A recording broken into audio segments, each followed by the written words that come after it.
I was a radio telephonist for 2nd Lieutenant Alden on the Fire Control Armored Personnel Carrier. My duties also include driving the lieutenant's jeep, which relieves me from duty. So I'm not doing too badly at all. We have to be in constant readiness to move around and provide joint air support to the infantry. It's not very pleasant. They say infantry is almost always asking for support. The guys in our platoon seem to be pretty good, advising and helping me. I wonder if this attitude will be permanent? Tomorrow, I will participate in a combat mission for the first time. January 8, 1967. Our unit is well united. Today, it seemed to someone that enemy soldiers were advancing toward our base. The infantry asked for support. The commander ordered us to provide that support. We left immediately. Armored personnel carriers literally filled the jungle with mines and shells. There was a terrible rumble and howling. I was very scared. If there was anyone in the jungle, there was only a wet spot left. We made a quick search, but found no one. Perhaps the whole alarm was a false alarm. January 9, 1967. Today, we left for the first operation, searching for the enemy and combing the area. The operation will last 10 days. We will search for Viet Cong, weapons depots, and documents of the enemy. Sometimes during this period, we will guard Highway 15, the main highway from the Mekong Delta to Saigon. The weather is hot, high humidity. I'm getting to know my armored personnel carrier comrades more and more. There are 6 of us. Sosha and Zerman are from New York. Christensen, the driver of our transporter, is a Negro from Connecticut, Lieutenant Alden and Sergeant Gulas. They all seem to be companionable fellows, and I have a good time with them. We're alternating our duties so that we can each take the place of the other. I'm now taking data from the forward observer and processing it to get horizontal and vertical angles. The fire control armored vehicle is the brain of the armored vehicle platoon, and the forward observers are its eyes. I also operate the radio station and receive reports and relay orders. Zerman works with the map. Sosha performs observer and guard duties. Lieutenant Alden and Sergeant Godas do most of the sleeping. In this way, we are a large and happy family. You feel safe in this armored car. It goes fast. There are 4 armored walls around you and powerful 50 and 60 millimeter guns. When we fire them, there is a terrible rumble in the car. January 11, 1967. No serious fighting so far. Captured 2 Viet Cong. They are children, no older than 15 or 16, small in stature and very thin, skin and bones. If they represent the people we're fighting, it's not at all clear why the war has lasted so long. Our cars kick up an awful lot of dust. After one day of driving, Christensen and I turned white.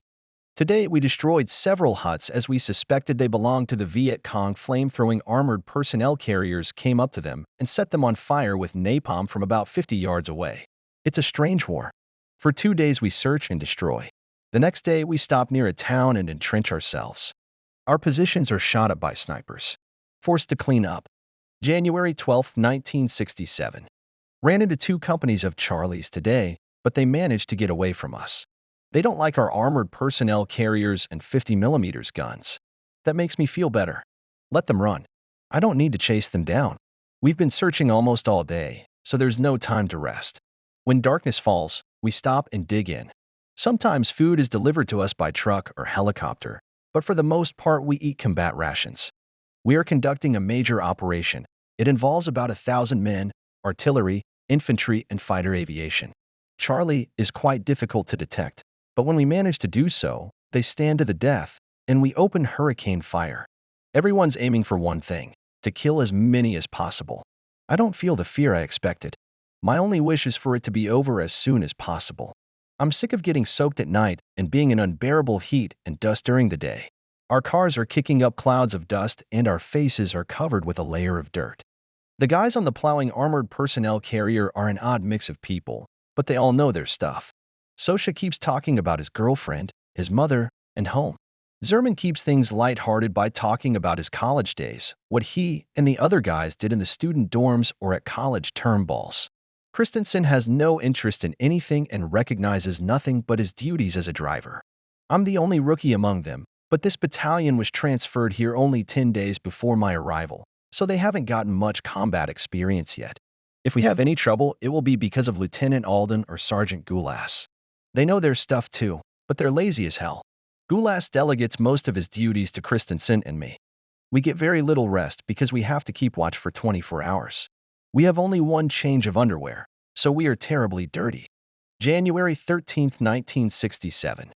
Still my head is cracking from the noise and rumbling last night. We received data for shelling a Viet Cong village.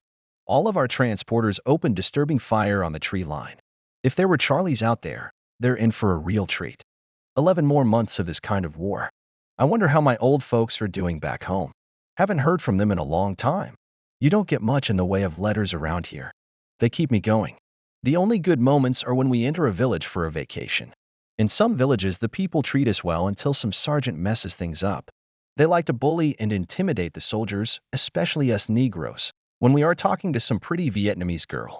One sergeant, his last name was Paulson, sent me to clean the restroom because he saw me chatting up two young Vietnamese girls. No one in the same position as me is ever assigned to that kind of work, but I was. January 14th, 1967. I'll never forget last night. Christensen and I were in the guard at the front of a circular defense. It was about 11 o'clock in the evening. I could barely keep from falling asleep near our foxhole.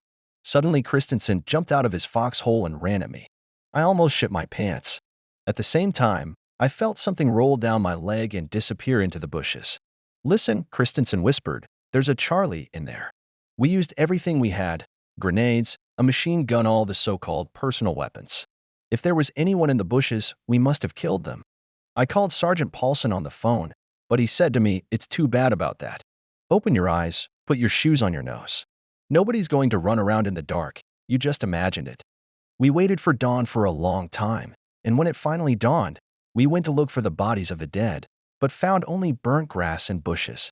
Later the guys laughed at us angrily. Now everyone will remember it for a long time. I calculated that we had wasted 7 grenades and 150 rounds of ammunition. My commander says he'll give me a shotgun. He says it's the only shotgun I'll use to hit anything. I don't mind. Let them consider me a bad shot, as long as my legs don't fail when I have to retreat. January 16th, 1967. Uncle Sam sends charity parcels every day with sweets, cigarettes, and other little things. These things we are well supplied with. Sometimes, during lull periods, it doesn't feel like we are at war at all, more like some long vacation. Charlie are not fools. They avoid meeting our armored personnel carriers when we go on a combat mission. The country is really very poor. Wherever we went, there were Vietnamese on their knees begging for alms. Some of the white soldiers make a kind of fun of it. When we drive along the road, there are always crowds of hungry kids on the road. Somebody throws a piece of bread on the road, and the children rush to it like a pack of hungry wolves. Often one or another of them is caught by the transporter, and many are injured in the fight for bread. It is a ghastly picture. Negroes never take part in such matters. Some officers buy monkeys as a lucky charm. I save my money for Scotch whiskey. That drink helps when you get nervous for some reason. The 4th Company I used to be in took a real beating last night. I'm not surprised. The guys in that company are as dumb as they come. I hope Cha-Cha and Ashworth are still alive. They say the enemy attacked this company during a drill when the men had no ammunition. What a stupid thing to do. You can't take a step here without a weapon. When we participated in the exercise last week, we had 2,000 rounds of ammunition for each rifle. Everyone in our unit hopes to get home safely. January 18th, 1967. It had to happen. We were conducting a training operation called Laredo. At least that's what we were told. In fact, this drill was conducted with live Viet Cong and the use of live weapons. Another little misunderstanding. Now we're going back to Zulu, which is a good thing. Here, after all, the helmet is your wash basin and bath, and you only sleep in the transporter. Tomorrow there'll be hot food, showers, and clean linen. Very good. According to the order we received today, on the 21st our battalion will go to the Mekong Delta region. That's strange. We were always told that our armored personnel carriers were useless there. However, after sitting in the trenches for 2 days in vain, the command probably thinks that we are useless everywhere. I'm starting to get to know the guys in the platoon. A lot of them are New Yorkers, which is the worst soldiers in the Army. But we have a common topic of conversation: the New York subway and the Statue of Liberty. There's a Negro in the platoon I met in basic training. His last name is Akers. He's an artilleryman in the 3rd Platoon. He's a short, stocky, very dark Negro with big, sad eyes. But he has a very well-developed sense of humor. A Vietnamese girl asked him why he was so dark. He replied, "Oh, baby girl, I am a special man. I'm a night fighter. No Viet zone will detect me in the dark. January 19th, 1967. It is now certain we will go to the Delta. We leave tomorrow, early in the morning, so everyone is trying to get a good night's sleep tonight. January 20th, 1967. Tough day. We assembled at dawn, but did not move until 11 o'clock in the morning. On the way, we joined the guarding of the transferred units. They say it takes about 2 days to reach the destination. We only got as far as Saigon today, about 12 miles. The people here are living a little better. We go to bed early. Tomorrow is another hard day. The guys are passing different rumors to each other. Viet Cong ambushes are possible on our way. Many thousands of troops are being pulled to the Mekong Delta area. The high command will probably move there, and so on. What of this is true and what is not, no one knows. If the enemy ambushes us, he must have a large force. There are too many of us. The firepower of our units is such that it is possible to turn this whole neighborhood into ruins. January 22nd, 1967. Late last night arrived at the site, in the town of Mai Tho, about 30 miles southwest of Saigon. It is located on the bank of a broad river. We're resting. If you knew what kind of terrain it is: swamps, impenetrable jungle, mud, and mosquitoes. Our main base, Sierra, is located on a huge drained and sand-filled rice field. The layer of sand is about 6 feet, I think. It's certainly better than a swamp. Our unit arrived here second. The enemy is said to have 2 regiments here, but so far he has not shown himself in any way. The rest of our division will arrive at the end of the month. We are glad that they will arrive, because we are not familiar with the area, and the Pasha's transporters are moving here with difficulty. January 24th, 1967. The terrain here is such that only infantry can operate, so I think we will be out of here soon. A major has been sent to us with the task of determining the feasibility of using armored personnel carriers in combat. So far, all the vehicles are stuck in the mud, so I imagine what his report on the matter will be. It's very hot and humid here. I made a deal with the mess sergeant. I'll supply him with photographic film, and he'll let me keep his films in the refrigerator in return. My father sends me more film than I can use. January 28th, 1967. We've been very busy the last 2 days, doing 2 firing missions to shell the Viet Cong. But instead of the enemy, we almost sent a squad of our own soldiers to the other side of the world. Our mortar salvo lay 40 meters away from them. Their forward observer asked for fire support, and a few minutes after that they were in more danger from their batteries than from enemy fire. Someone had made a miscalculation. The radio has just reported the startling news. 3 astronauts died this morning. We're stunned. Earlier in the day, 2 of our soldiers ran into a mine and were killed. There's hardly anything left of them to send back to the United States. Death all around.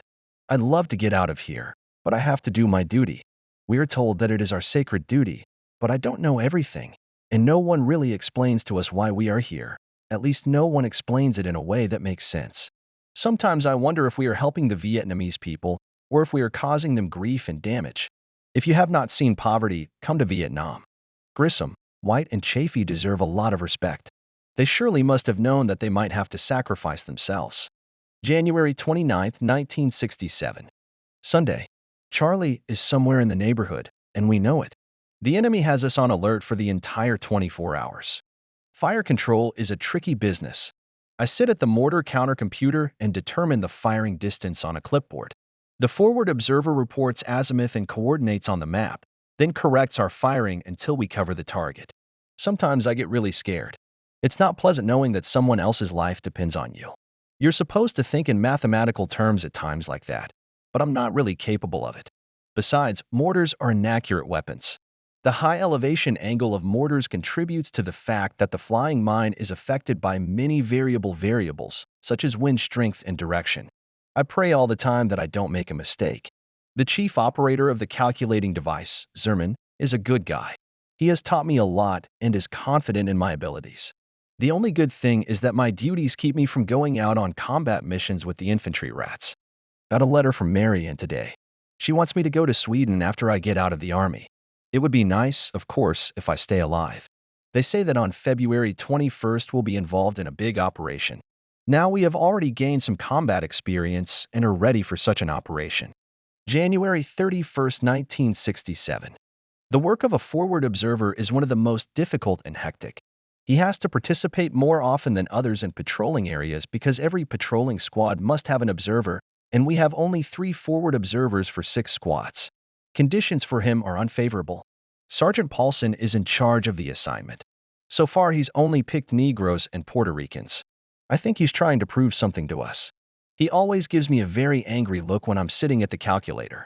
As soon as he's in the neighborhood, I'm overcome with regret that I wasn't born white. It's a bastardized position. If only blacks and Puerto Ricans could tell the world how they are treated in this damn army. All the hardest and baddest stuff goes to us. February 2nd, 1967. I had a good laugh the other day.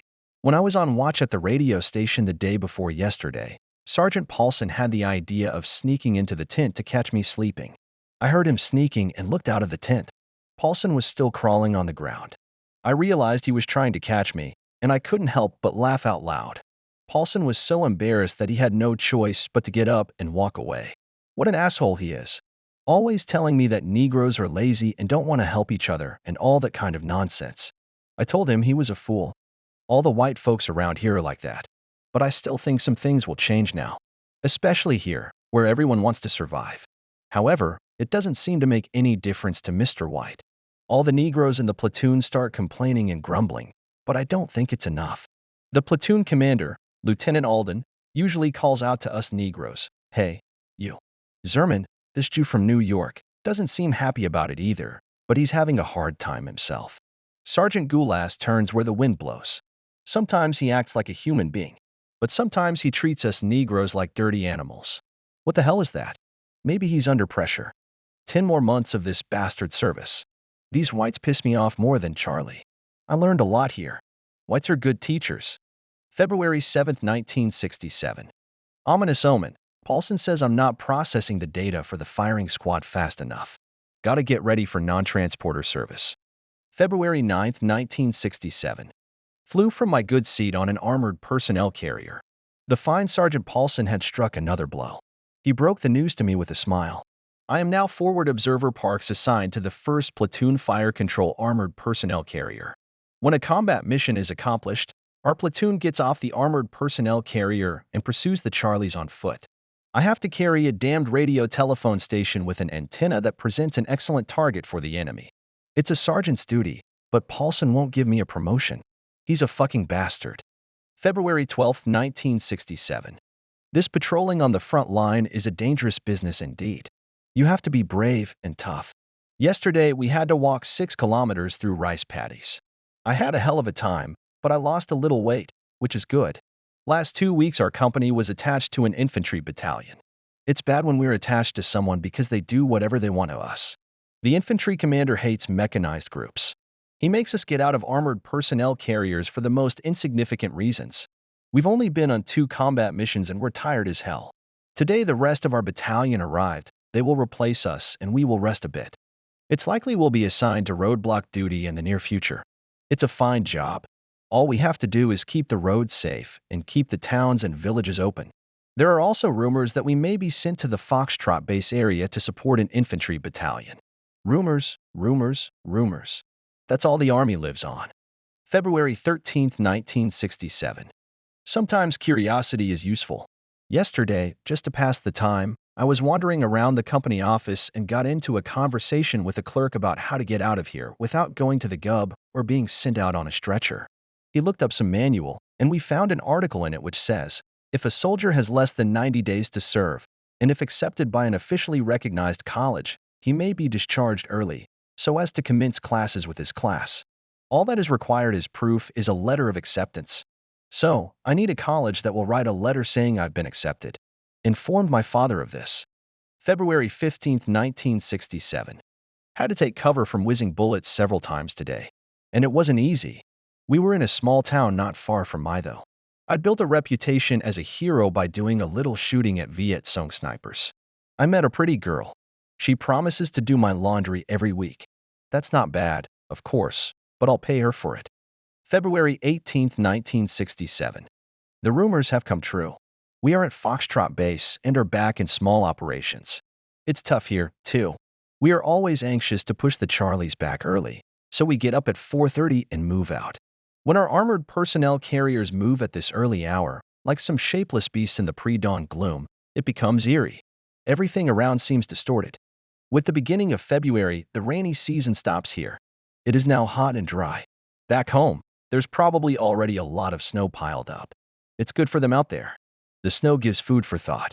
Received a charming Valentine's Day greeting and a love letter from a girl named Dee Dee. I don't know her. My father gave her my address. February 19th, 1967. We have had several people killed recently, mostly by sniper bullets. Most of the casualties are the result of the boys themselves being inconsiderate, not bothering to take shelter in unsafe neighborhoods. We don't have anyone who follows this precaution in all cases, but I at least strive to do so. I do not disregard the experience of the last 2 months. One must always be on one's guard here. The day before yesterday, when bullets were whistling overhead, I was very afraid, but I restrained my feelings. I only once got out of cover unnecessarily. Luckily for me, the Charlies were not expecting the target to appear at that moment. I won't make that mistake again. So far, we leave the camp only for daytime operations and return to the base for the night. But I have heard that a major operation is being prepared south of Saigon, and we will not return to base for several days, perhaps even weeks. February 22nd, 1967. At about 2 o'clock this morning, the enemy attacked a village a few miles from the base. We quickly got into our vehicles and drove out, firing in all directions. But the enemy was expecting us and returned heavy fire. For some time, the situation was tense. Charlies resisted stubbornly and kept pressing on us, in spite of the fact that there were about 30 cars against them on our side.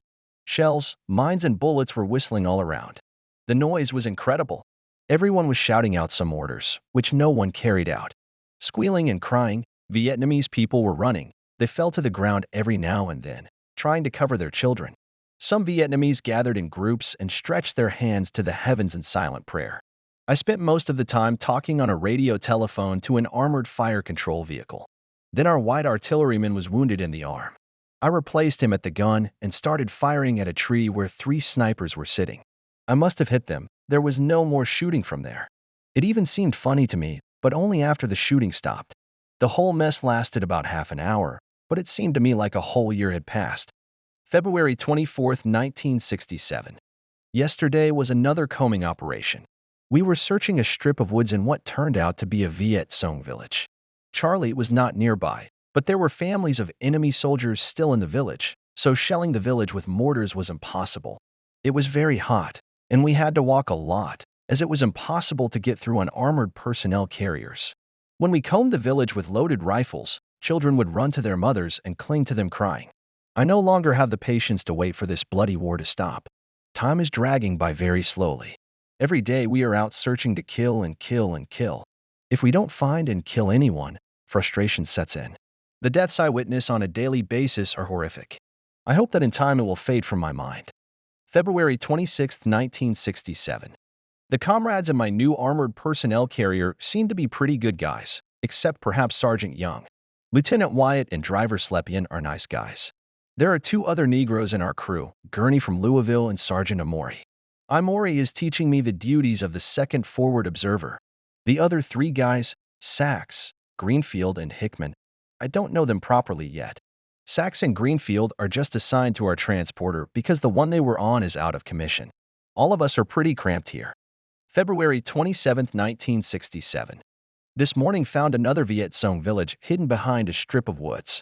The enemy had withdrawn from it, taking everything possible: families, livestock, belongings.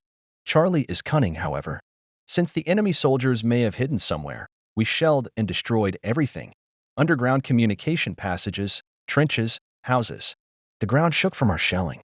It was like a carnival of madmen, shrapnel flying around, jets of flamethrowers, burning buildings, birds flying away with a shrill cry. Akers almost shot me. His rifle bolt jammed in the automatic position, and he turned toward me. I barely had time to throw myself to the ground. Good thing he was out of ammo. It is hard to say who was more frightened, him or me. When we were withdrawing from the area, one of our armored personnel carriers hit a mine. At that moment, my transporter was on the right, some 15 meters away. It was scary to see this huge monster leap into the air and fall apart. But the most amazing thing was that none of the transporter crew was killed. I share a tent with Sergeant Amori. He's always worried about his wife, from whom he hasn't heard for 3 months. He says she can't write often because she doesn't know how.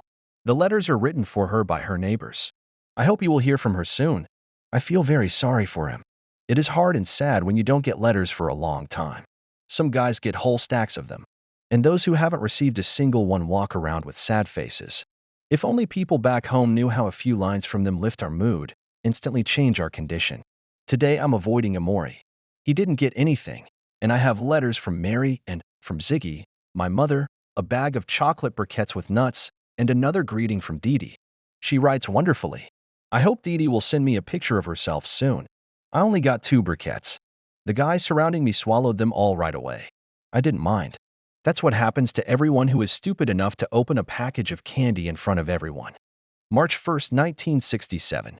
I think I'm getting used to death little by little.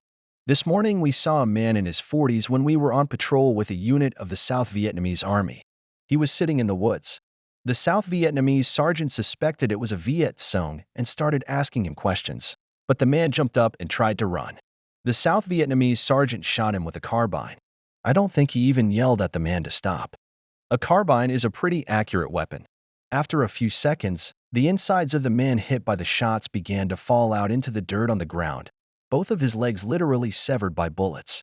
It was so horrible I couldn't move a finger. South Vietnamese soldiers are some kind of madmen. A man's life is worthless to them. I guess it's because they've been at war for a long time. As I ate canned food from my combat rations a few minutes later, as if nothing had happened, I had the thought that the same thing might happen to me.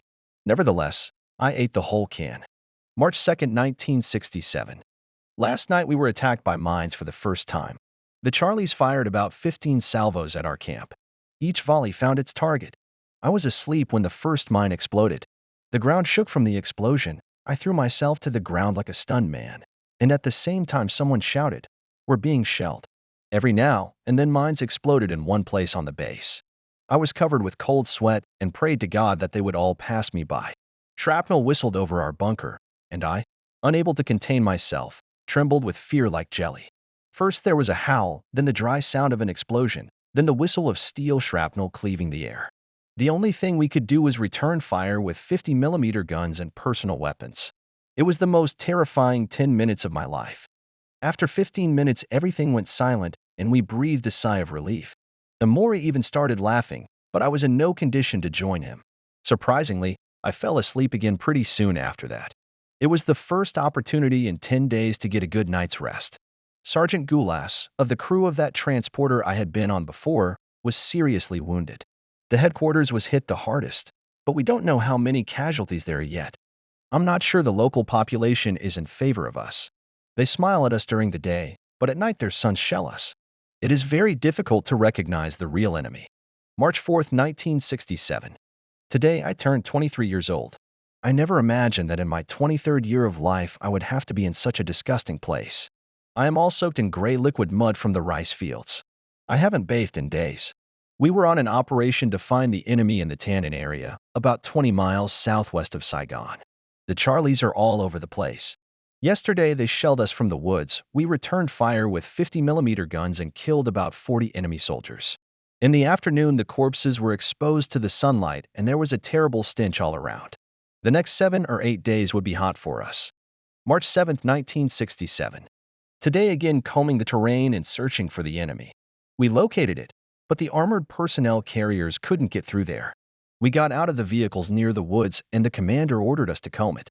From fear, I was sweating all the time. Our squad took up a position in a hut that was in the middle part of the forest. The rest of the company's squads returned to the transporters to keep the enemy from moving away. Lieutenant Wyatt ordered us to stay at the observation post in the hut. We began to wait. I had already started to determine the firing distance on my clipboard, but Wyatt saw the Viet Cong at that moment and opened fire on them with an M16 rifle. As he did so, he yelled, "Shoot them, shoot them."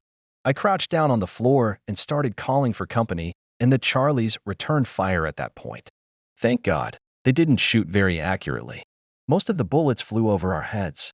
The armored personnel carriers opened fire after about 3 minutes, and the Charlies retreated, but we managed to kill 2 of their soldiers. When we were counting the dead, Sergeant Young kicked the body of a Viet Cong to make sure he was killed. There was no way he was alive. The bullets had penetrated him from head to toe. Young asked me for a knife. I gave him the knife and saw him cut off the corpse's finger and take off his gold ring. I quickly stepped aside without even waiting for Yang to return my knife. I was sick to my stomach. March 11, 1967. Uncle Sam was a few days late with my birthday present, but I did get it today here at Purple Heart Hospital. On March 7th, our armored personnel carrier hit a mine. I was the only one wounded. Some of the men got minor burns, though. We were traveling at about 30 miles an hour. I was sitting on top of the back of the car. Suddenly, there was an explosion and the transporter jumped up. Then, I remember I was enveloped in a cloud of thick dust and dirt. I lost consciousness. When I came to, I saw that I was lying on the floor of the transporter. Amori was examining me from all sides and kept asking me how I was feeling. I asked him what had happened. He replied that we had hit a mine. Then my mind went blank again. Soon I felt myself being lifted up, with a terrible headache. I felt my head with my hand, and there was a lump on it the size of a golf ball. They turned my head on its side, and I felt something running down my neck. It was blood. The shrapnel had hit me in the forehead above my left eye. It happened so fast that I didn't have time to be frightened. I thanked God that I was alive. In the afternoon, I was taken to Sierra to the hospital. That same night, the Charlies fired mines at the base. I wondered if they were after me personally. I wonder if the commanders report cases like mine to their relatives. I hope not, because such a report would only alarm them in vain. I shall return to my unit, according to the doctor, as soon as my head is put in order. I should get to serve in medical units. Nothing hard or bad here, but there are good-looking nurses all around. Got another letter from Dee. Very nice. March 13th, 1967. I'm back in my unit. Saw Christensen today. He's in a lousy mood. Paulson took him off as a driver and put him as a forward observer. In the meantime, we have a new commander. Ours was transferred to Battalion HQ, Captain Thomas. He's not a bad guy, but he seems to be from the upper class. March 19th, 1967. At times the Charlies get desperate or go crazy. The previous day they had fired on us from the woods, but it turned out badly for them. The commander ordered us to counterattack, and all 20 armored personnel carriers began to pursue the enemy. I gained even more respect for some of the guys in our unit. Take Greenfield, for instance. So he's a real quiet guy, but if you look at him when bullets are whizzing around and he's wielding a 50mm gun without paying attention to them, you'll think he's a man of steel. Christensen was a great driver, but Sleepy Yap was just as good. He was as nimble as if he had been in the jungle all his life. Sachs transmitted 3 radiograms at a time, while I maintained the radio telephone linking us with the unit commander. When the armored personnel carriers could no longer advance in the jungle, the commander ordered some of us to get out of the vehicles and pursue the enemy on foot. It was a terrible hell. The space around was literally swarming with bullets and mines. Some of the guys were wounded, but the medics immediately ran up to them and, putting themselves in danger, rendered assistance. March 21st, 1967. Since the 15th, I have been in the hospital again. It's my head again. Frequent bouts of vertigo and large cysts on my forehead. I hope I don't have to suffer like last time. X-rays showed no brain damage. When I arrived, the doctor, if you can call him that, opened up the cysts and left me lying on a blood-drenched bunk. He gave me nothing for the dizziness. Just told me to rest and go back to my unit. He says I have a mild neurosis. Damn it, how long can a neurosis last? The next morning the wound festered, and I had to lie on a dirty bunk for 2 more days without any medical attention. Still no room for me in the ward. I tried to get up and walk around, but when I got up I felt dizzy and had to sit down again. I complained a few times, but each time I was turned away. On the 4th day, I just grabbed the doctor's hand and pointed to my head, pus was oozing out of the wound. What the hell else do you need? He asked. It made me so angry I was ready to wring his neck. He cleaned and irrigated my wound, causing a hell of a lot of pain. The corpsmen there on the battlefield treated me better. March 23, 1967. I am back in my company, which is south of Saigon. They say I missed a lot of fighting. Our platoon leader, Lieutenant Alden, died. Per Slepian suffered the same fate. I'm gonna miss that guy. Slepian was a hell of a driver and his own guy, but a little too reckless. Maybe that's why he took a bullet. There are thousands of refugees in the camps along our route. They live in hastily built huts made of scrapboards and crumpled tin. These poor people are really suffering. Yesterday, we burned down a village. Everything disappeared in flames in a matter of minutes. The military drives the affected people to refugee camps, sometimes to new villages, but this is very rare. In any case, they have to start all over again as they have lost their rice fields, chickens, and pets forever. I have heard that some young girls go to Saigon and become prostitutes there to help their families get a new household. March 28, 1967. Just got back from Operation Junction City, in which we were used as blocking units. It was a total experience. One infantry division had pushed the Viet Cong southward, just into the area where our armored personnel carriers were. We were just waiting for that, and, since the enemy came right at us, mowed them down. After that, everyone was very cheerful and drank a lot of beer, but I felt a bit uncomfortable. Death is death, no matter who dies. The other day, Amori's grandmother died. He took it hard, as he loved her very much. For some reason, the command allowed him to go home for the funeral. Strange, I thought. A guy goes 1,000 miles away to see a dead person for the last time, and there are dead people lying around in piles. I heard from my father today. He and the rest of our family are living well. It will be many more months and many more bullets will whiz over my head before I see them again. On days like today, I often think that I may never see them again. I must be transferred to the 17th Company. I have no doubt that Sergeant Paulson wants to get rid of me because the Viet Cong still haven't finished me off, even though I'm a forward observer. That's even better for me. I'm tired of being dragged around on foot with those infantry rats. It's a lousy job. You never know if you're going to make it back. Sometimes it takes forever before someone responds to our request for support and starts firing mortars. The request has to go through too many instances before it is granted. Sometimes the Charlies have time to pull back before ours are authorized to fire. They have to contact Air Command, Ground Command, and the South Vietnamese Army before they can fire a single shot. What is this war all about after all? It is said that we have more firepower here than we had in World Wars I and II combined. Yet the Viet Cong continue to hang on. I can't understand it. Each one of them must live and die 40 times. It's 41 degrees today. It's hot and sweltering. April 3, 1967. Just got back from a 5-day operation in which we killed and captured many Viet Cong. Most of them were caught in our ambushes. The operation went pretty smoothly. Our company would sweep the area where we knew the Charlies were hiding. Then we would pull back, leaving a squad in ambush. Then, when we, the forward observers, noticed that the Charlies were coming out of their hiding places, we would signal the company and the company would press on until we received mortar support. A few of our guys were killed. When the Charlies are backed up against the wall, they fight like hell. I haven't been taking a lot of pictures lately. The Charlies keep us in suspense all the time, and it's hard to shoot during combat. I'm doing forward observer duties, and I'm not really in the mood to click my camera. I'll have to send some footage to my father and have him write to let him know if I'm using the right shutter speed. April 4, 1967. Just learned that our company has been suspended for 2 days from combat operations. This is not surprising. We drove through several towns with 5 dead Viet Cong tied to our armored personnel carriers. This is, I believe, revenge for our soldiers killed yesterday. The Vietnamese looked on in horror, but to blame them would be unfair. It was a terrible sight, bloody corpses, graying from the heat and dirt of the rice paddies. Some of our guys had abused and mutilated the bodies of the Viet Cong.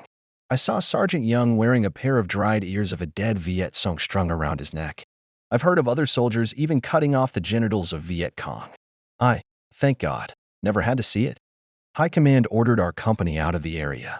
It seems the peasants complained that the company was looting and burning their houses. And they were often absolutely right. Dead bodies hitched to transporters don't help us in any way. We are now in our battalion, at Base Camp Bravo. While we're under investigation, the mood in the company is the lousiest. We'd rather be out looking for Charlies right now than sitting here in camp. Most of us are cursing those few guys for putting us in harm's way. But we're soldiers in the same company. Until this is over, there's nothing left for us to do but stand guard, drink beer, and reap the fruits of our deeds. Many guys are fiddling with their armored personnel carriers as if they were their own vehicles. They put additional weapons on them, draw pictures on the sides. One transporter even got rubber shields from mud. Plenty of time to wash up and write letters. All in all, it wouldn't be so bad if we didn't have this case hanging over us. Just now learned that my old infantry unit has lost 80% of its complement. I wonder how Cha-Cha and Ashworth are doing. Also heard that my new platoon leader, a lieutenant from North Carolina, made an elderly woman crawl through the mud by threatening her with a gun pointed at her head. The guy seems like a tough guy. He likes to keep records of how many people he's killed. Amori says he got really mad at that old woman because she refused to answer questions about the Viet Cong. April 5, 1967. This morning during breakfast, a general from headquarters arrived by helicopter and trashed Captain Thomas in front of everyone. He called us a bunch of thieves and untrained dogs and said that if Thomas didn't mooch off us properly, he would be demoted.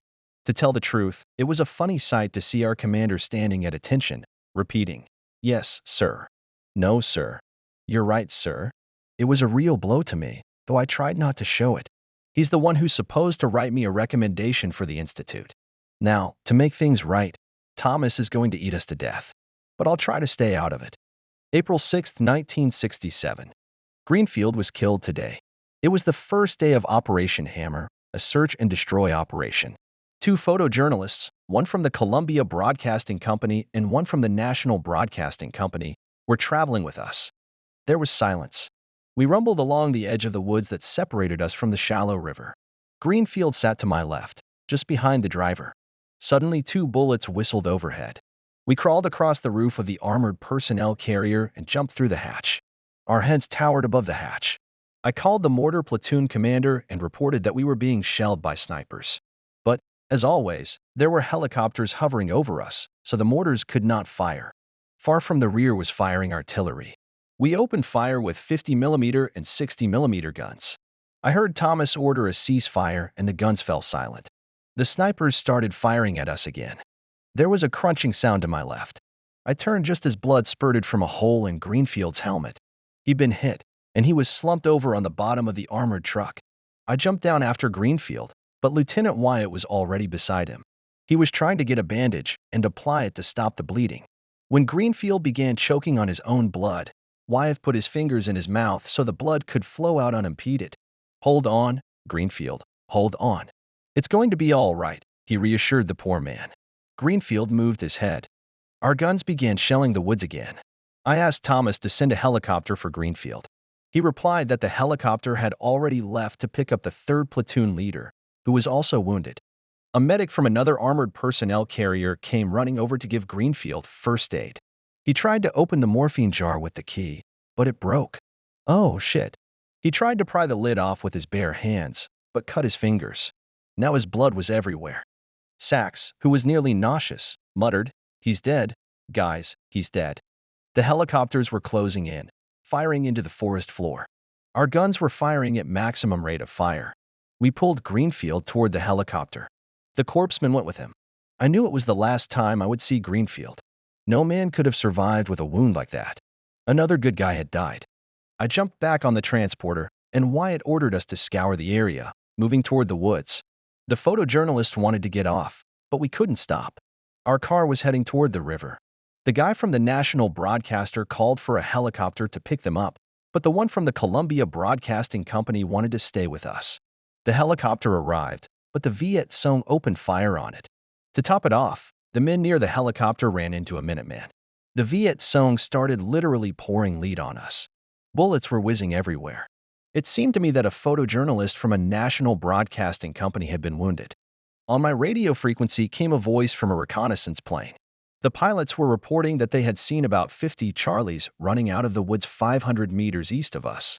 They were in a rice paddy and were running toward the river. Wyatt ordered us to get out of our vehicles and pursue the Charlies on foot, firing as we went. When we started firing at the river, there were about 15 Charlies in the river, hiding in the reeds. We shot them over like ducklings. I killed the 3rd man on the count. That's how it all happened. That's a good start to the operation. Poor Greenfield. Just a few inches to the left, and I'd be a dead man. Maybe tomorrow it'll be my turn. Who knows? Just yesterday he was talking about the girl he was going to marry when he got home. He was a simple guy.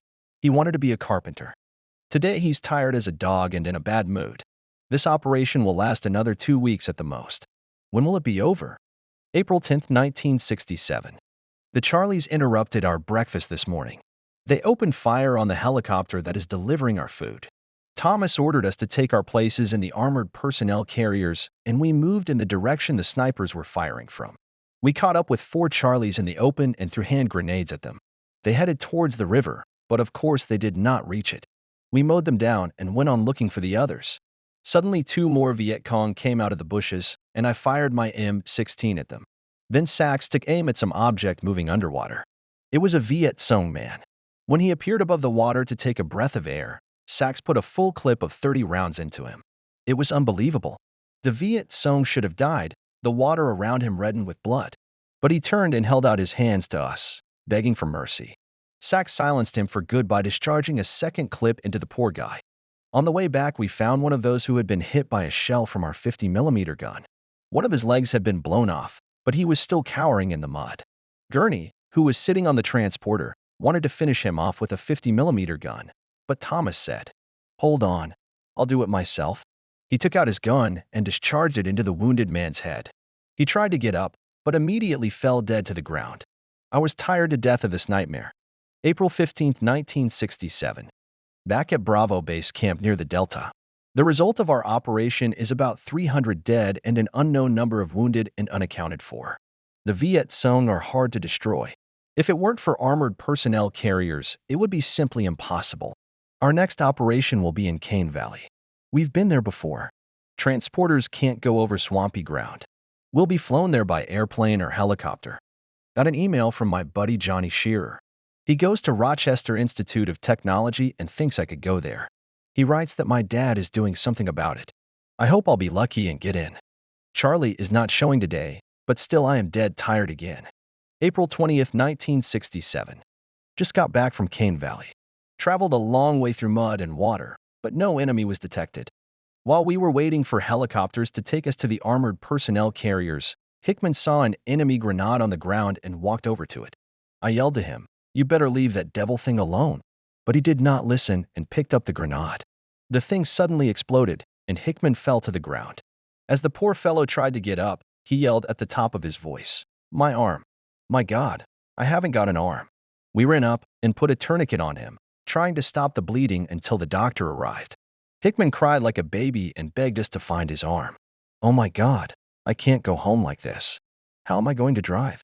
We pretended to look, though we knew full well we would find nothing, for the brush had been torn to pieces. I don't know why that fool had to pick up a grenade from the ground. Well, now he will go home, and all the guys from our armored personnel carrier gathered in my tent and got drunk as hell. I think I'll go join them. April 24th, 1967. Went to Saigon for 3 days to visit the doctor with my head. Gosh, what a place. So many beautiful women. Soldiers living the good life. Visited several nightclubs and had some great Vietnamese ethnic food. It was an extraordinary evening. The guys who serve there, they live happily ever after. They even like the fact that the war lasts so long. Neither officers nor NCOs would trade the life they lead there for anything. Saigon is filled with a lot of young men scooting everywhere on mopeds.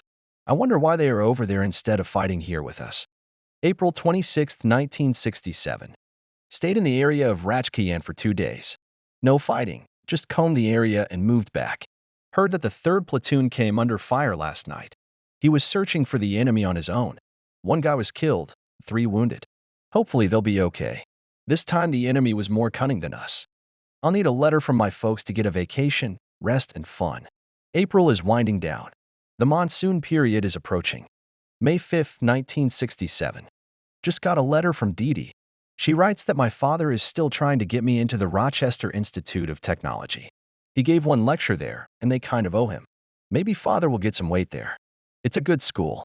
I've asked Dee Dee to help me. Dad's too slow in these things. I'll have to send her all the admission papers. May 8th, 1967. I'm in the hospital again. Same case, shrapnel wound to the head. The tumor is getting bigger and bigger, and the doctors open it from time to time. My God, you see a lot of things in this hospital. 1 guy came in so badly wounded he tried to kill himself. I held him down until the doctor gave him a shot. In the morning, one of the South Vietnamese army came in. His leg had been blown off. He bled all over the floor. The Vietnamese didn't say anything or moan, probably thinking about where to get another leg. I hope I don't have to go through that kind of agony. The rainy season has begun. They say it's going to rain nonstop for 4 months straight. Our company is building a temporary base in Cane Valley with the construction team. It's all flooded now. After that, we will have only guard duty and patrols. May 15th, 1967. I've been thinking a lot lately about the people I love, the war, women, and more. Frankly, I'm confused. The news from the States has me dumbfounded. On the one hand, Stokely Carmichael says Negroes shouldn't fight for this country. On the other hand, some of the Negro leaders think just the opposite. I'm sure most of them have never smelled gunpowder. But I know what war is, and I know I've had enough of it. Here, in the war, I realized I was wrong about a lot of things. My father was right when he repeatedly said to me, "Oh, boy, I guess you'll have a hard time learning about life. If I ever get out of here in one piece, I'll be a different person." If you want to get something out of life, you have to grab it with both hands and hold on. Don't let go. Before, when I was in school, I didn't realize that. Now I am passionate about life, and no matter what gets in my way, I will achieve it. I think I will go back to the guys tomorrow. May 17th, 1967. I'm back in my company. It's hot. We are on the road again. We are hurrying to the place of tomorrow's operation. I don't know which place it is. We may have to leave the transporters and dismount because it's muddy and marshy. The Jeeps are having a hard time getting on the roads. I never realized the rains could cause so much trouble and inconvenience. New guys are arriving all the time, and the old ones are either killed or transferred to other units. You don't even have time to get acquainted. Some of our guys are transferred to the 273rd Infantry Brigade, and their soldiers came to us. The 273rd Brigade got here 5 months later than our division, and this exchange will help our unit keep our numbers up before our one-year term is up. I won't be transferred because I've already been transferred once. A second transfer is a violation of the rules. May 18th, 1967. Passmore, the radio telephone operator of our company commander, told me that he was looking for another radio telephone operator. He needed two. Without thinking long, I asked Thomas if I could be sent to fill the position. He replied in the affirmative and promised to try to promote me. That's great. I'm sick to death of being a frontline observer. It's a lousy job, going on night patrols and sitting in ambush. And now I'm on the company commander's armored personnel carrier. A lot of people don't like that. A Negro can't know the secrets of headquarters. I worked hard to get this place, so to hell with anybody who doesn't like it. Now I don't get sent to work and I don't have to be on duty. Radiograms are transmitted 24 hours a day, so pass more or I don't get away from the receivers for a minute. The sergeants, who used to kick me around, are more respectful now. Afraid I'd report them. Of course, I would never do that, and even if I did, the unit commander wouldn't take any action anyway. Passmore is really working for two. He is on watch at the radio station and sucking up to the company commander. We're at Camp Bravo now, but it won't be for long. Something is being prepared. May 21st, 1967. Just got back from a real scorcher. We stood at the ready for 2 days while the infantry scoured the area and searched for the enemy. Finally, it attacked the Charlies, but this time they did not think of retreating, but counterattacked. We had to intervene our armored personnel carriers, and we really gave them heat. When we arrived, the position of the infantry units was critical. They were already exhausted. They only had M16 rifles and pistols. It was the hottest battle of our division's units in the Mekong Delta. Almost all 30 of our armored personnel carriers participated. We literally showered everything around us with our shells. We overcame a strip of slippery mud, came to the Viet Cong defenses and defeated them. Soon the Charlies began to retreat. Of our guys, 19 were killed, 46 wounded. But we also killed about 200 Charlies. The main blow was taken by the 2nd Company of the 4th Battalion of the 48th Infantry Regiment. But in the battle had to enter in pilots, in the 415th Artillery Regiment, and our armored personnel carriers. Charlie achieved a few hits with recoilless gun shells in our armored personnel carriers. It's no big deal. The war is really in full swing now. Rumor has it that we may launch ground offensives in North Vietnam. That would mean we'd have to serve not 1, but 4 years. That's a crazy thought. There's nothing from the Institute. I wish they'd send me some kind of answer. Yes, no, or even maybe.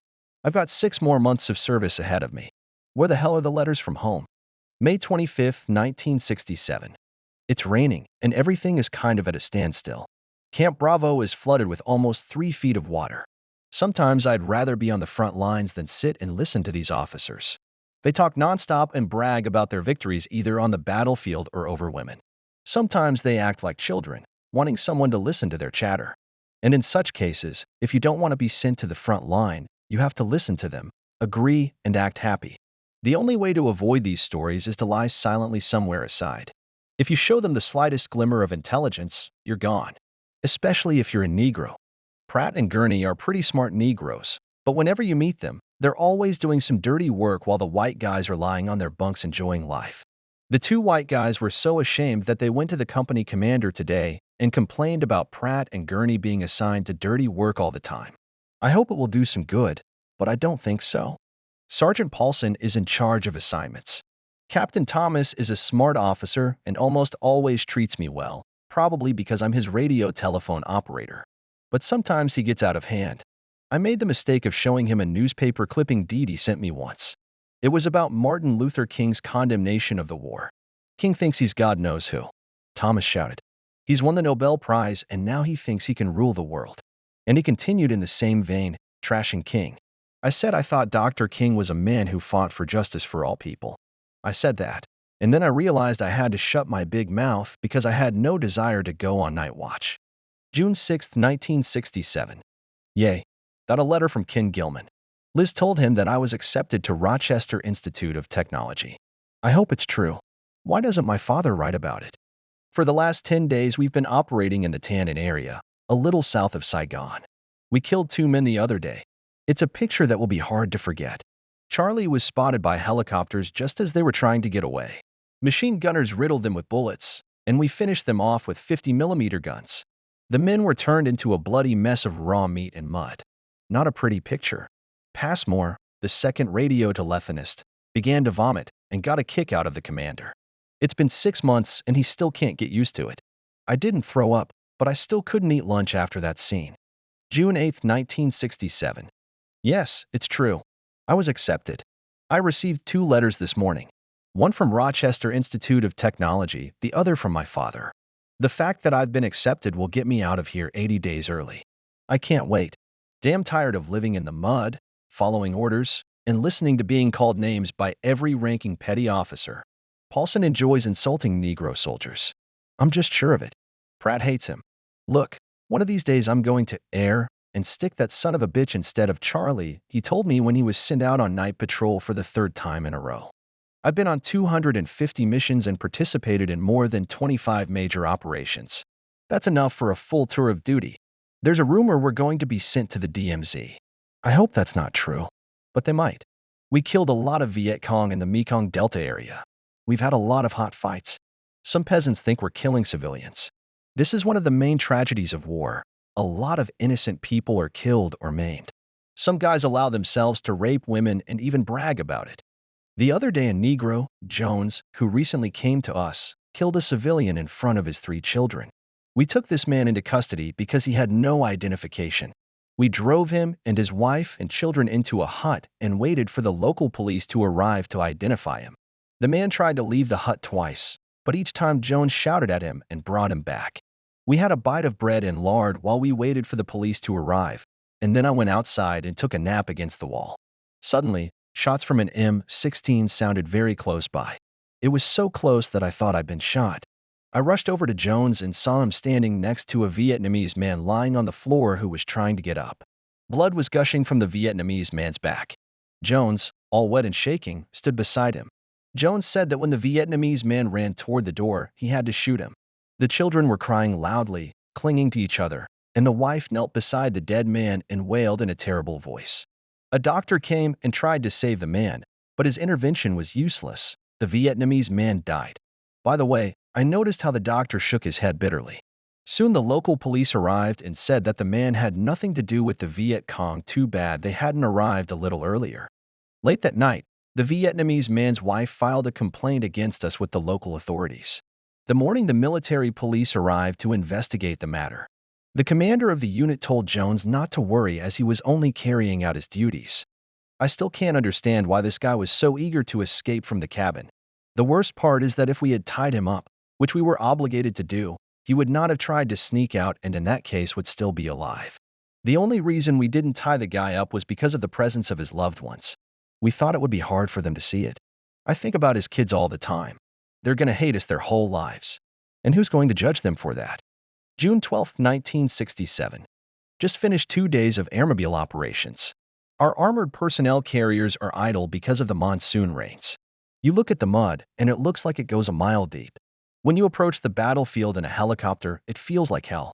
As we approach the combat zone, the helicopters fire all their guns and machine guns at full power to prepare the place for our landing. I can never get used to the rumble we make. There is so much noise all around that you never know if the Charlies are returning fire. When you jump to the ground, the blood rushes to your head, and you pray to God that the Charlies don't start shooting at you with a machine gun or automatic rifle.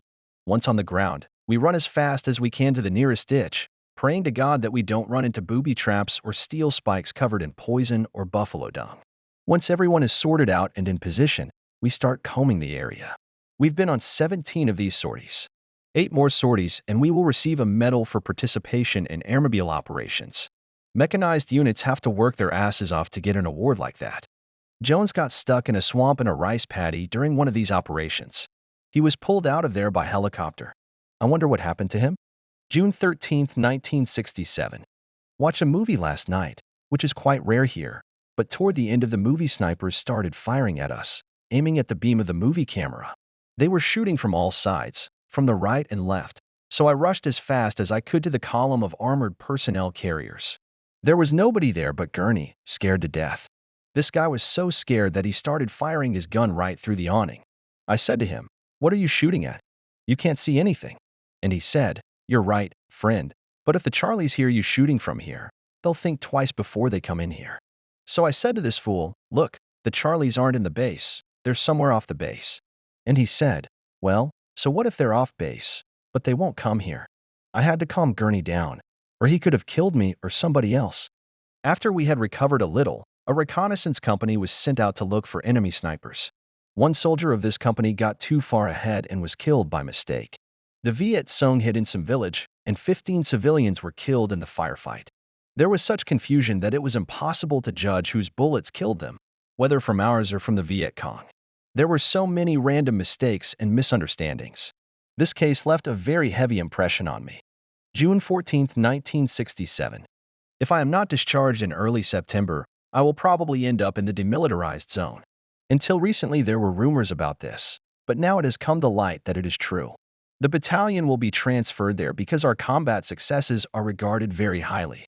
They say we're the best in the division. That's what they're giving us in return for all our efforts. Talk to a guy who just came from there, from the DMZ. Says he wouldn't go back there for anything. June 28, 1967.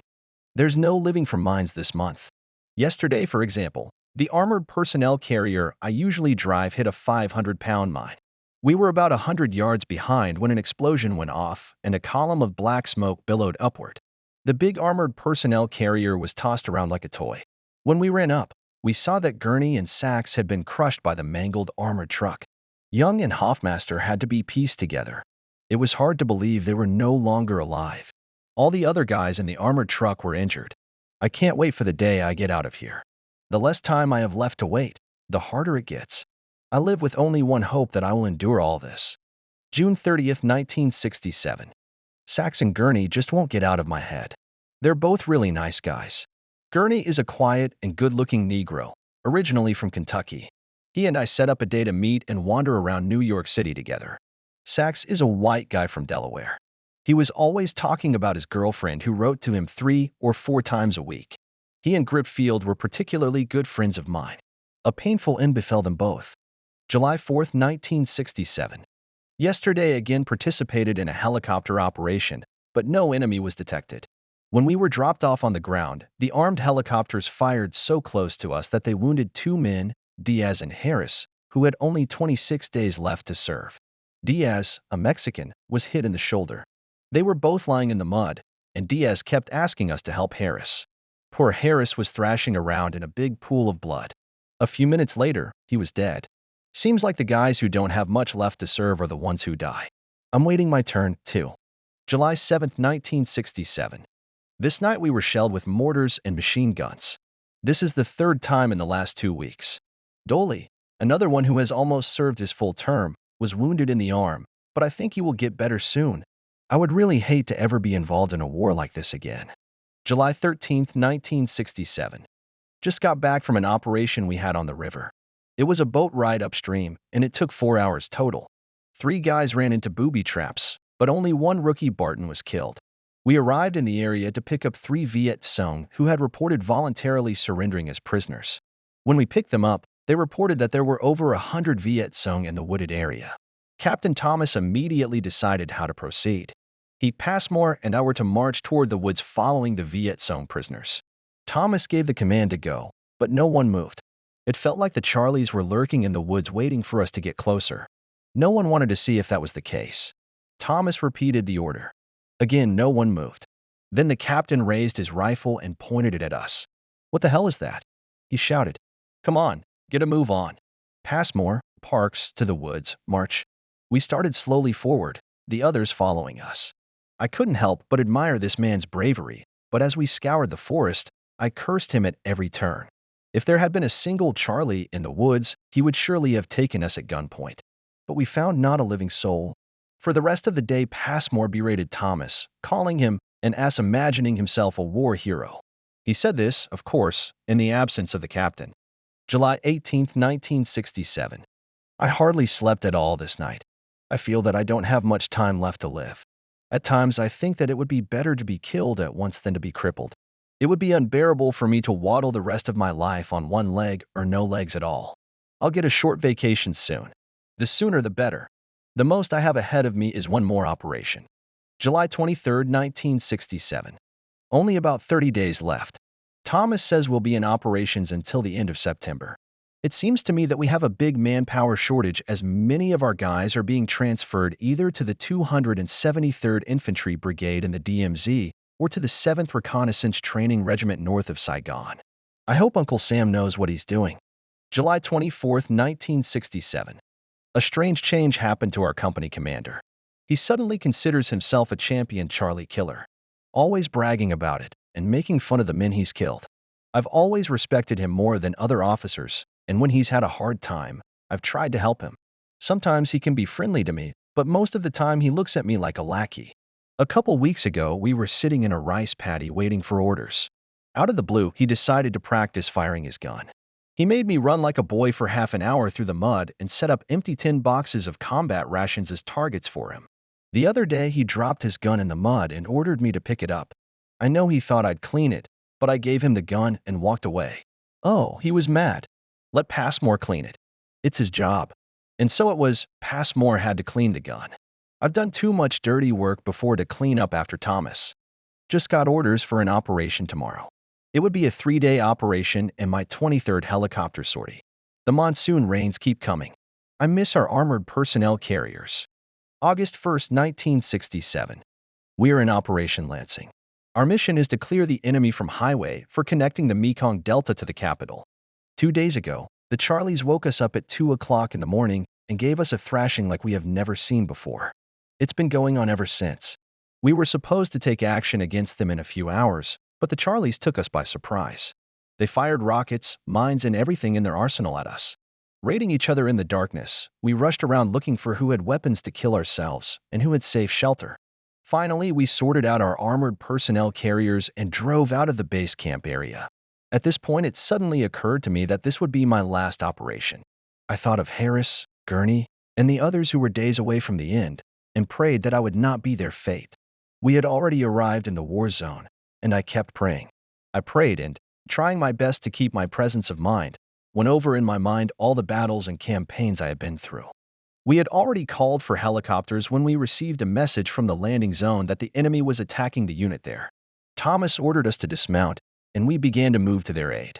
Bullets were whizzing over us in different directions, and we could not tell where they were coming from. We crawled and fired at the same time, trying not to be hit by our own bullets. I was deeply grateful to those who had taught us to crawl during our training at Fort Riley.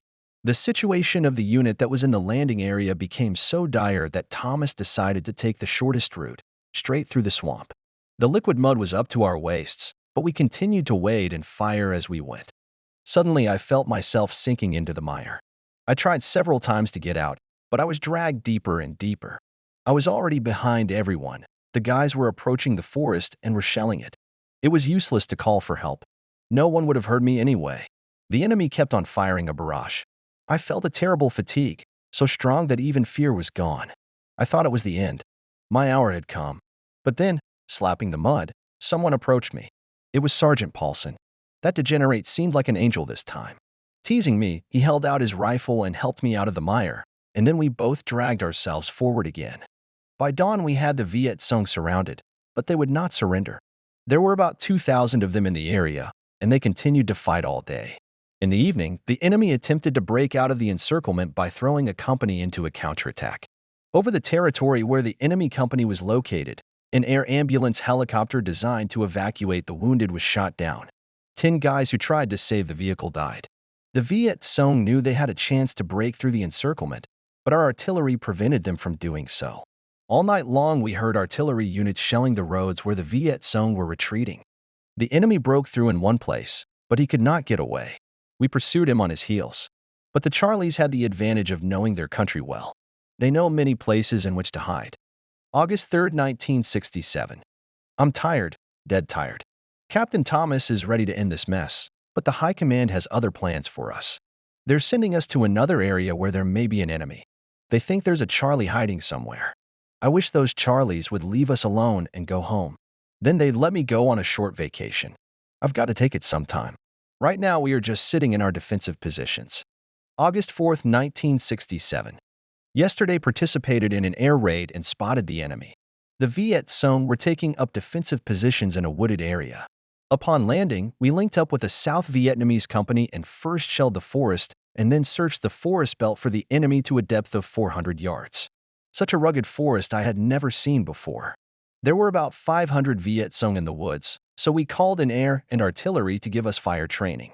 Then we bombarded the Charlies with everything we had at our disposal. The South Vietnamese company lost 45 men, and it became harder for us to press the Charlies. We had to make a lot of noise to scare them into coming out of the woods. This trick worked. The Charlies began to retreat northward, just where the South Vietnamese Marines were. The Marines turned the Charlies into mincemeat. About 400 men were killed.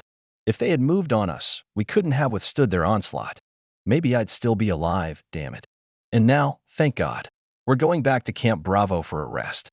August 11, 1967. Got a letter from Dee Dee today. She is delightful and I love her. Writes all the time, sends good books, candy, and some groceries. Can't wait to see her. I read the newspaper clippings she sent me about the unrest there in the States. My mind is all mixed up, writing about police brutality and other such things. I am beginning to wonder more and more. Is the war we are waging just? August 15, 1967. As of tomorrow, I'm on vacation, and I've earned it. I'm going to spend my vacation in Manila. I'm going to have a lot of fun. The war is coming to an end, at least for me. It'll be damn hard to go back to that hell. It's great to be back in Zulu, with sonar and radar all around you, and you know there's no way the Charlies can get in. August 16, 1967. Manila. Talked to my father on the phone this evening. We talked for about half an hour. It all seemed kind of unreal. It's hard to believe that I will see my family again. I'm a lucky man. A lot of people never get to go home. When you think of the hell in Vietnam, the mud, the blood, and the death, it all seems unbelievable. It's also horrible to realize that you killed someone, took someone's life, even if that someone is your enemy. That's the law in war. Either you kill him or he kills you. But you always want him to get killed, not you. The funny thing is that I've never really hated the Charlies, probably because I've almost never seen them alive. It's not the Charlies that I hate, it's the fact that they killed Greenfield, Gurney, Harris, and others. September 4th, 1967. Returned to Zulu for final inspection and paperwork. Medical examination and all that sort of stuff. What a lot of red tape to deal with. All this I could have done before vacation, and then home. Instead, I now have to go to Camp Bravo again to get my stuff. September 9th, 1967. A day later, I leave for home.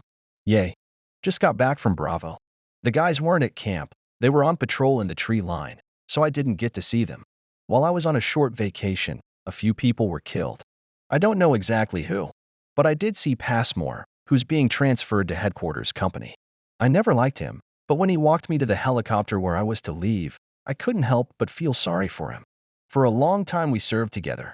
At parting, I wished him all the best, wished him quite sincerely. He in turn said that he would be glad to meet me on the other side of the ocean, but it was felt that he had no hope of returning home. That helicopter flight to Zulu was probably my last in Vietnam. Looking down at the rice paddies I know so well now, I wondered if I had a right to be there. I had no such questions when I got into the Army, but now that I was leaving here, the questions came up. They're in the States. During basic military training, we were constantly told that these people needed our help, that they were poor, and didn't know how to deal with their problems, that we had promised to help them, and so we couldn't leave them alone. All of this is true, but at times I felt like we were doing them more harm than good. I never had the feeling that I was fighting for any just cause. I fought to stay alive myself, and I killed others so they wouldn't kill me. Now that all of that is behind me, I get a strange feeling when I think about what might have happened to me. In the midst of battle, you become so strong that you can do the unbelievable. But it's only when it's over that you start to realize it. It's hard for me to believe right now that I'm still a full human being with arms and legs. I've just been lucky and fortunate. September 11th, 1967. We are flying to the States on a nice old American airplane. The guys are sitting there smiling at each other, happy as hell to be alive and flying home. All I can think about, too, is that I'm alive and unharmed. I wanted to see the areas where we were fighting, but there was a light fog and we were gaining altitude too fast. Vietnam is actually a very small country. A lot of those guys down there are not destined to be passengers on an air trip like I was. Looking at us, the officers are smiling too. They're pilots. They've probably fought as much as we have, but at least they did not dig in the mud under the enemy's side. September 12th, 1967, 11:30 a.m. We leave Honolulu. We should be in San Francisco by lunchtime. 16 hours and 20 minutes. The California coast is showing 48 more hours, and I'll no longer be a soldier. September 13th, 1967. Going home. I left on the 13th and I'm coming back on the 13th. Must be my lucky number. The white guy I bought tickets from at the airport looked at me several times with disdain. He tossed me the ticket like some contagious sick person. Serving in the military has made me particularly sensitive to this sort of thing. That cashier reminded me of the way I was treated by some white officers. Yes, I'm a Negro, and I'm back home, where skin color matters. I felt good about myself as I flew on the airplane from Namesville. I thought the worst of it and all the troubles were behind me. Hell no. I had new ones ahead of me.